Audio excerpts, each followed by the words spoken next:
One of the things that I often hear providers say is, oh, but it's the cost of it. What's your comment?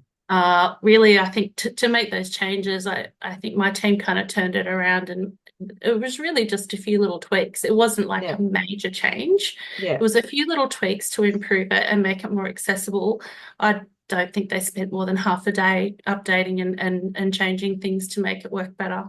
yeah, So it really it wasn't a lot of additional time or cost to yeah. me to make that improvement. Have you had a good response to the improvement in the banners? Yeah, absolutely. I did. A couple of other people said that that image that you had problem with, they said, "Oh, I find that really hard to read," and also about that the dark grey background that we were using before, that they thought it was a little hard to read, and a lot of other people have kind of said, "Oh, I really like the clean and fresh sort of style of it." And we were talking a little bit before about there's a balance you need to strike between accessibility and your brand. Obviously we have a brand, we have, colors that we use, and we have a design that we want to use, so you kind of have to strike that balance between what works for your brand and but also what can be accessible for everyone. So, what we've done here, are you able to apply the same into all of your work, the same ideas Yeah, easily? absolutely. Yeah, totally. I after sort of going through that, we had many other design and marketing materials that we're doing for the conference, of course, things like big banners for the conference and all that sort of stuff, and our book a program for the conference and things Yeah. like that. And I've made sure that now the marketing team are using those accessible principles in everything that they are designing. And I'm more mindful of it now too, and checking over that as I do the proof and approve the artworks and things like that. But also, I've said to my web developer, we need to probably redesign some of our other pages on our website to fit these guidelines as well. So Yeah. that's certainly a task that they'll pick up on once we get through the Yeah. conference, the heavy load of organising a conference. Yeah. So the conference itself is NDIS Tech. Yes. Uh, do you have many sponsors that are again into understanding what we talk about all the time with digital accessibility? Do you think it's a very common topic of conversation?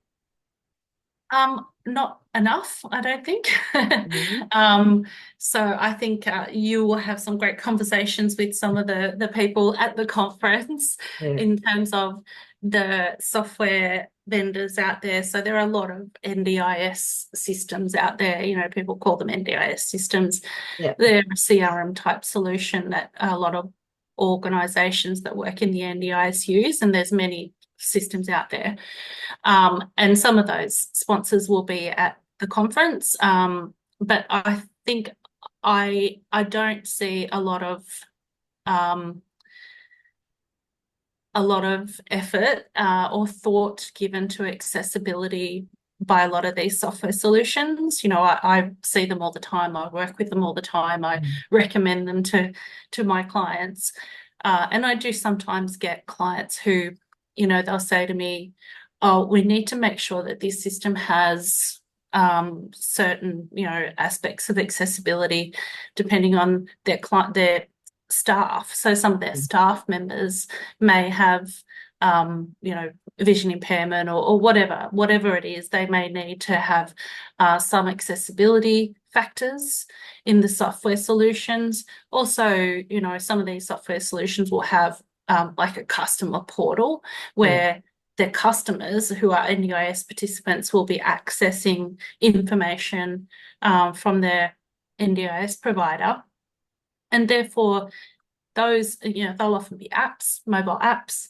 Yep. Those apps need to factor in that accessibility as well, because you're talking about a whole range of different types of disabilities. You need to make sure that they're accessible by the participants. So yeah, I don't really see a lot of thought put into it. I hope that will change, especially when it comes to customer portals.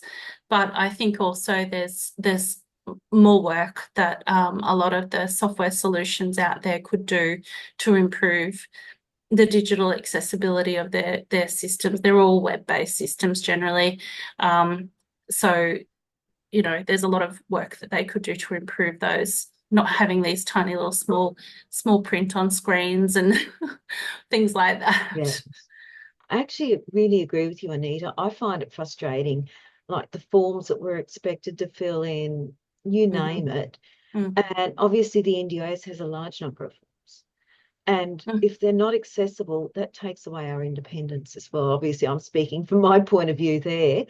mm. Anita, what are some takeaways that you could give to anyone listening? What's some advice?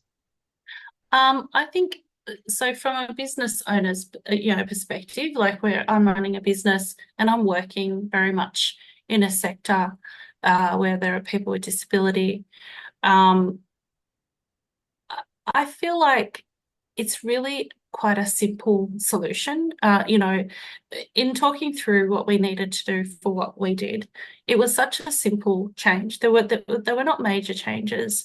It was tweaks, it was tweaking some things. So I think the takeaway for me is really to just have it in the back of your mind when you're designing these things or you're putting together documents or building a web page, whatever it is, have these things in the back of your mind, and you don't have to overthink it. They're actually quite simple solutions. Um, and I think probably the other thing that, as I said a bit earlier, be mindful of your brand. You still need to maintain your brand and you still want to have a nice style and nice designs and things like that. But at the same time, I think you can find a balance between that and your accessibility. Yeah, well, you found it and Yes, you've I ended think up so. with a better product, I actually. think so. I think it looks better. Yeah, I love it. Yeah. Look, Anita, how can people get in contact with you? So they can go to our webpage, Mhm. which will be very accessible, I'm sure. Yep, Techability.net.au, yep. or email us at info@techability.net.au. And you can find out about the conference if you'd like to come along to that. It's in Sydney on the 24th and 25th of February.